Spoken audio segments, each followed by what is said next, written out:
অবশেষে দেশে ফিরছে সিলেটের জনপ্রিয় কন্টেন্ট ক্রিয়েটর দীপঙ্কর দাশ দ্বীপের লাশ।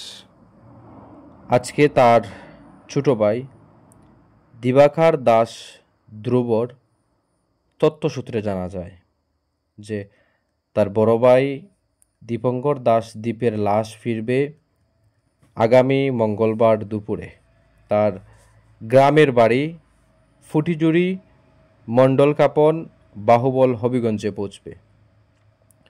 দীর্ঘ জল্পনা কল্পনার অপেক্ষার পরে অবশেষে সেই জনপ্রিয় কন্টেন্ট ক্রিয়েটর যে অল্প বয়সেই প্রত্যেক মানুষের মন জয় করে নিয়েছিল, অল্প কিছুদিনেই সে হাজারো মানুষের হৃদয়ে জায়গা করে নিয়েছিল।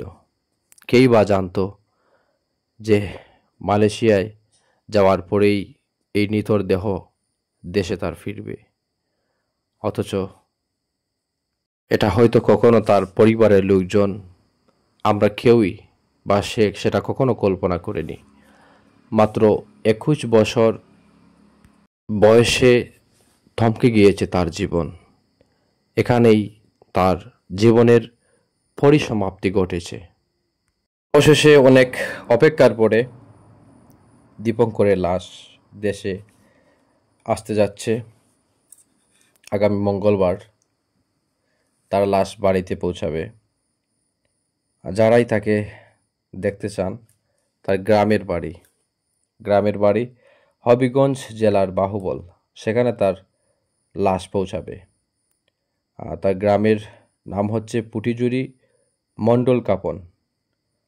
তার পারিবারিক সূত্রে জানা যায় যে তার লাশ তার গ্রামের বাড়িতেই যাবে। তো আপনারা যদি চান যেতে পারেন তার বাড়িতে তাকে দেখার জন্যে।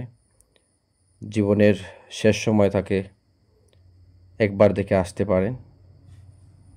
এই রাস্তাটি হচ্ছে দীপঙ্কর দাশের সেই চেনা রাস্তা, যেখানে দিয়ে সে সবসময় চলাফেরা করত, হাঁটাহাঁটি করত। সেই রাস্তা দিয়েই সে সবসময় চলাফেরা করত। আর কখনো এই রাস্তা দিয়ে আর আসা হবে না। সব কিছুই স্মৃতির পাতায় জমা থাকবে। তার মনমুগ্ধকর কণ্ঠে হাজারো মানুষের হৃদয়ে জায়গা করে নিয়েছিল অল্প সময়ের মধ্যেই। আবার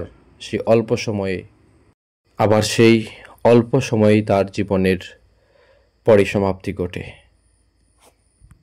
এভাবেই হঠাৎ আমাকে আপনাকে চলে যেতে হবে।